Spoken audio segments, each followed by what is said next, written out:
రెండు పదాలు చెప్తున్నా, రెండు పదాలు మీకు ఈజీగా అర్థమవుతాయి సార్. White, okay right. చూడండి రెండోది ఏంటి? గ్లూకో హెల్త్. ఏంటి అంటే ఇక్కడ చూడండి, ఇంప్రూవ్స్ అంటే అభివృద్ధి వేస్తుందండి. ఇది గ్లైసెమిక్ ఇండెక్స్. గ్లైసెమిక్ ఇండెక్స్ అంటే అర్థం ఏం లేదు, మీ యొక్క శరీరంలో రక్తము ఎంత శాతం ఉంది. మీ శరీరంలో రక్తము అంటే రక్తంలో షుగర్ ఎంత శాతం ఉంది. ఏంటి రక్తంలో? మీరు అందుకని చూడండి, మీరు ఎప్పుడైనా షుగర్ పేషెంట్ వెళ్ళినప్పుడు తినకముందు ఒకసారి, తినకముందు 150 120 ఉంటుంది, తిన్న తర్వాత 180 200 250 కూడా ఉంటుంది కదా. సో అంటే తినకముందు ఒకలాగా, తిన్న తర్వాత ఒకలాగా ఉంటుంది కదా. అంటే మీ యొక్క రక్తంలో గ్లూకోజ్ ఎంత పర్సెంటేజ్ ఉన్నది. ఏంటి గ్లూకోజ్?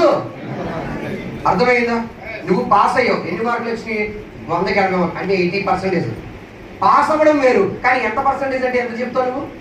80%. అలాగే నీ రక్తంలో చక్కెర ఎంత శాతం ఉన్నది అని తెలియజేయడాన్ని గ్లైసెమిక్ ఇండెక్స్ అంటాం. ఏమంటాము? Next and